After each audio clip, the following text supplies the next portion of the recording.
Hello guys, please excuse all the roaring in the background. I'll try to talk loud. My window air is on. It's hot. I have to have it on. I am here to participate in hashtag weight loss journey 2025. For me, it's more of a health journey than a weight loss journey, but I'm going to try my best to lose weight along with it too. This collab is hosted by Kathy at Miss Crafty Girl 42, and she does her videos every Wednesday, so I'm trying to do mine on Wednesday. I hit and miss with it, guys. I'll do it one or two times and then I'll miss several times. I'm sorry about that. I really need to be consistent. I'm really getting concerned about my physical health, and so I'm going to try my best to do better. So what I'm going to tell you about, I'm going to tell you how much weight I gained or lost each week. I will tell you that. I won't tell you how much I weigh, but I'll tell you if I've gained or lost or stayed the same, and how much I gained or lost. I tell you how many hours a night I sleep. I have started some chair exercise, and I just started it today, and I can already feel, as far as feel and know that I have exercised more than usual. I can, you know how after you work out you can feel a little soreness. I know I've done 5 minutes of chair exercise, and I know that's not very long, but when you have fibro and arthritis, and you have been more of a sedentary, is that the name of it, where you just sit, you don't do nothing, you know, you don't get much exercise, you have to start out slow. So I have started out at 5 minutes a day of chair exercise until I can get up, you know, get up enough strength to ease on up to a higher amount of minutes. So I'm going to write it down every day, how many minutes of chair exercise I do. I had 7 hours of sleep Monday night and 7 hours of sleep Tuesday night. It's not Wednesday night yet, so I don't know. Can't tell you that yet. But I'm going to keep track of that. Now, I have gained, since the last time I weighed and shared it with you. I had a feeling I would. I am a diabetic, and I was taking metformin, and it was not agreeing with me. Just to try to tell you where I'm not being too plain, I stayed in the little girl's room as about as much time during the day as I stayed out of it, if you know what I mean. And I was losing weight during that time. I wasn't healthy to lose it that way, but I was losing weight, and it was really getting bad. It was getting really bad. And so I told my doctor about it. She took me off of that and put me on something else. Well, it took me a little while for my system to get back in order, you know, about a month or so, and then my system got back in order like it's supposed to be, and me just having, you know, my regular movements like I'm supposed to have every day. And I started gaining back because I do no exercise, and I was no longer flushing my body completely out every day. So I've started picking up weight, and that's when I got, you know, I'm getting concerned. I lost a good little bit of weight during that time, and I don't want to gain it all back. I have gained back 4 pounds since the last time I weighed, and I don't want to do that.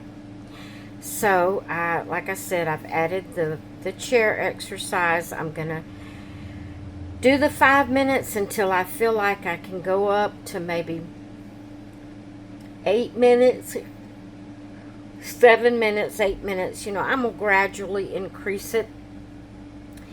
It's all going to depend on how my body can handle it and whether I get fibro flare-ups from doing the exercise. I'll just have to see. But I am going to work on that as much as I possibly can. So, I don't know if I have come back on and told you that I have started insulin. Not only did she take me off of metformin and put me on a different pill, I am still taking all my pills I was taking, plus I'm taking insulin, and we're working on that, trying to get my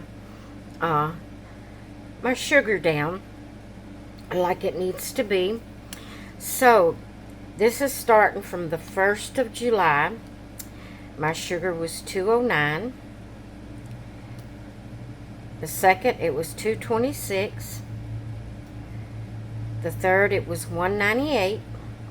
The 4th, it was 212. The 5th, it was 199. The 6th, it was 179. The 7th, it was 219. The 8th, it was 192. The 9th, it was 217. The 10th, it was 218. The 11th, it was 190. The 12th, it was 212. Now, this is when I wake up in the morning after not eating all night. This is my morning reading. The 13th, it was 186. The 14th, it was 188. The 15th, it was 150. But then this morning, it was 226. And I know why it was 226. Hubby brought us home last night for supper a hamburger and French fries. French fries always shoots my sugar sky high. So I've been trying to eat right today. I'm putting a line there to show that I've told you to that point.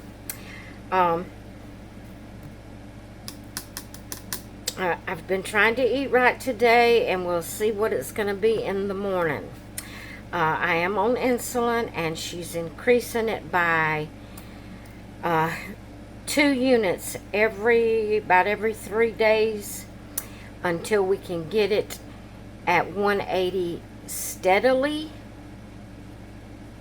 consistently at 180, and then we'll go from there.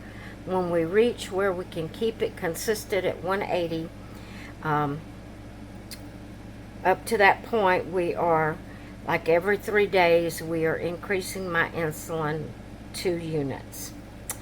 So at this point, I'm taking 21 units, and I started out at 10 units, and she's just gradually raised it up, and I would take 21 units tonight and then go to 23 units tomorrow night, and I'll do that for about 3 or 4 days and see what it shows. And if it's not staying consistent on 180, then I have to go up 2 more units and keep doing that until I can get it consistently on 180. And then she said from there we will see what to do from there.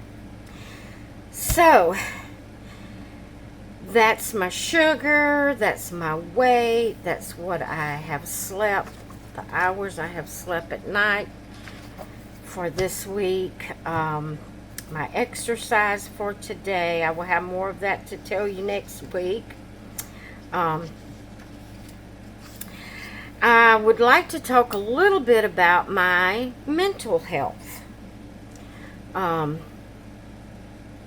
I've told you before that I have anxiety, and I have fibro.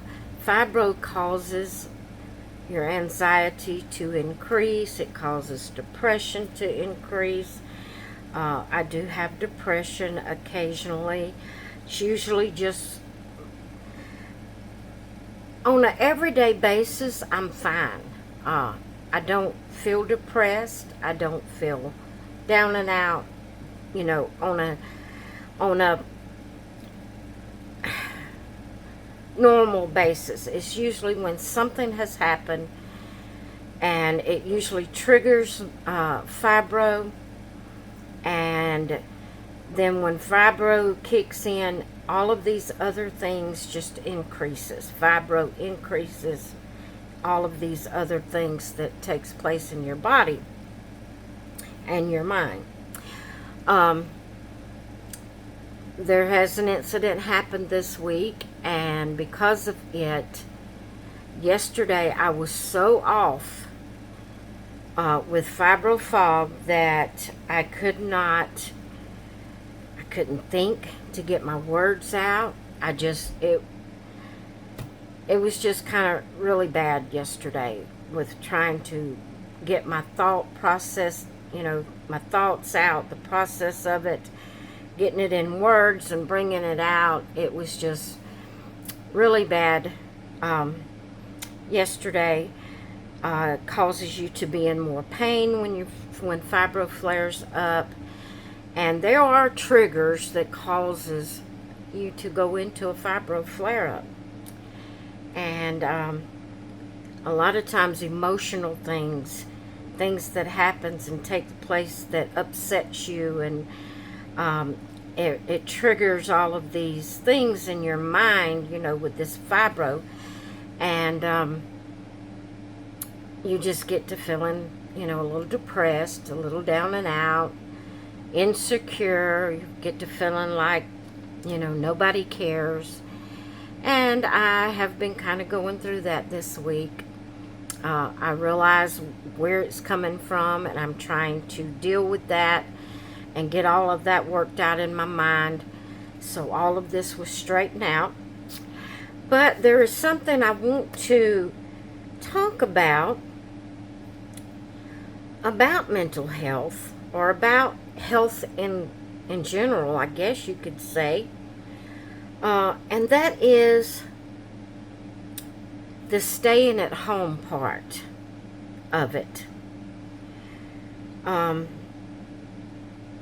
I love being at home. I don't feel anxiety when I'm at home. Unless something comes up that triggers my depression, on an everyday basis, on a normal basis, I don't feel depressed. I don't feel down and out. I don't feel locked in.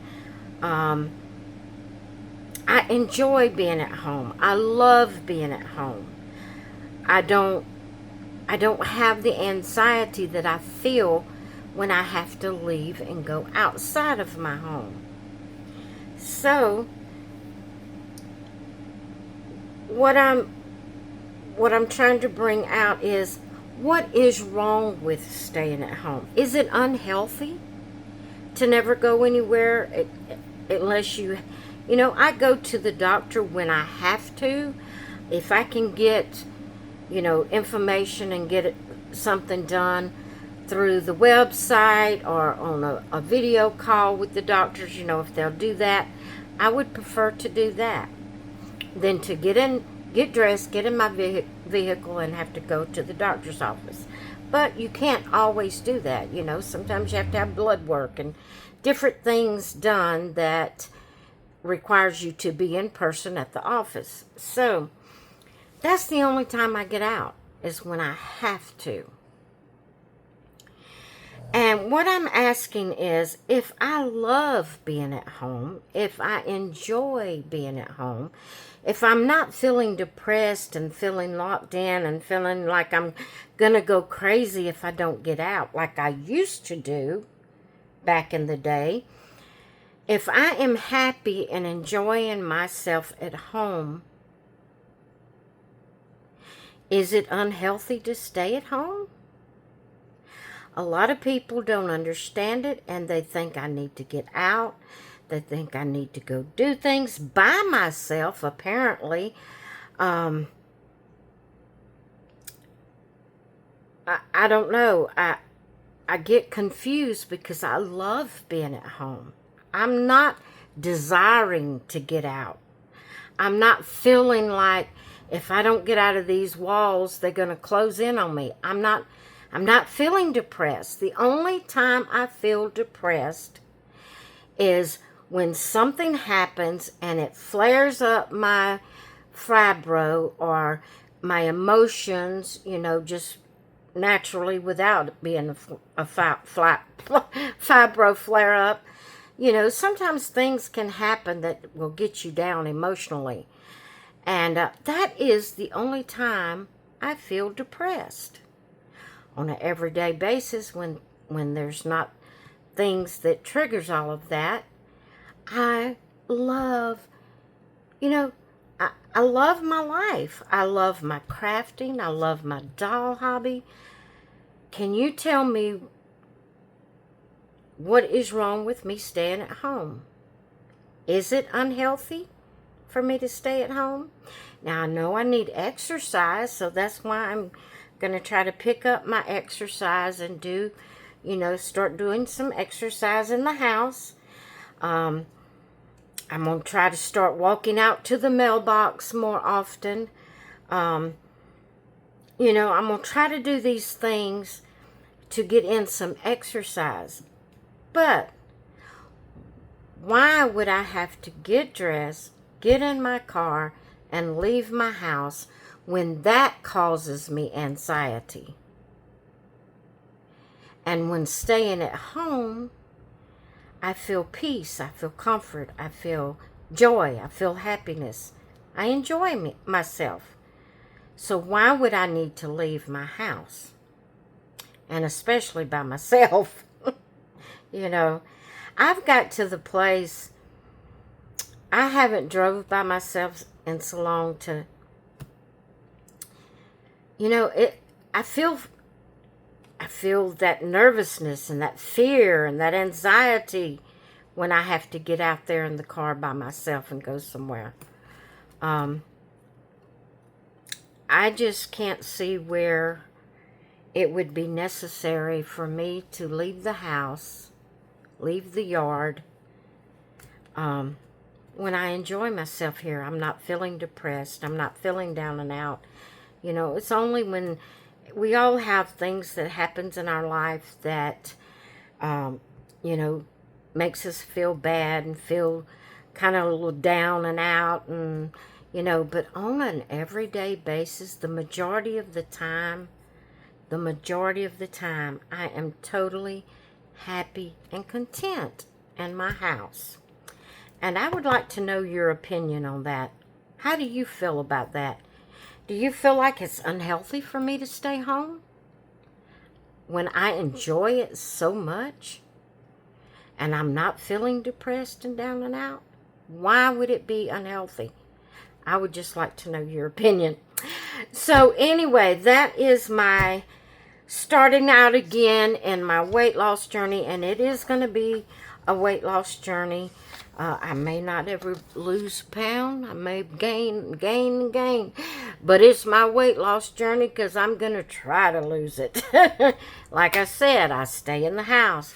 I don't get out and go and do and, you know, go shopping and walking around everywhere and all that. So, you know, I can't. I'm not physically able to do those things anymore.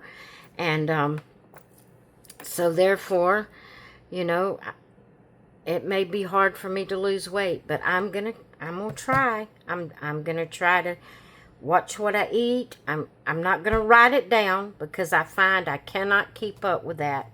It's just too much on my mind. It triggers my anxiety because I'm constantly thinking, oh, I gotta write down what I ate. I gotta write down, and it just that part's not for me. I can't do that. But I'm going to watch what I eat. I'm going to write down my minutes that I exercise. I'm going to try to exercise at least 3 times a week if I can. And I may even gradually move it up. Or I may see if I can do 5 minutes a day for a couple of weeks. 5 minutes is, try to get the whole week in it. 5 minutes a day of chair exercise for a couple of weeks, and maybe by that time I can increase it 3 days a week and keep it at 5 minutes the other days of the week. Just see what my body can handle and see if I can maybe keep this weight that I did lose off. Even if I don't lose any more, if I could keep off what I did lose. So, come back next Wednesday and let's see how I did, and let's see how my journey goes. So anyway, I hope you all enjoyed hearing what I had to say, hearing, what I'm doing, and so I'm hoping to get this sugar straightened out. It's got to get below 200 and stay there consistently, and it's just not doing it yet, so I got to keep on working with it. But I know why it was so high today. I knew it when I ate those french fries last night. I knew it was going to be high this morning. But every once in a while, I got to have something. Got to have something. So anyway, I hope you enjoyed my what I had to say about my weight loss journey and my diabetes and all of the things, and my mental health. And I'd love to know your opinion about a person staying home when they totally love it, totally enjoy it. They're not feeling depressed about it. They totally love it. I'd like to know if you think it's unhealthy for them to stay at home. So anyway, I'm going to let you all go. Hope you all have a great rest of your day, and I will see you in the next one. I do want to say I apologize for all the videos. I still haven't got caught up. I don't think I'll do another one today. I still need to do my color by number with me that I was supposed to have done Tuesday, but with everything that happened the first of the week, I haven't been able to get everything caught up. Maybe tomorrow I'll be able to get that part caught up. All right, guys, I will see you in the next one. Have a great night. Bye.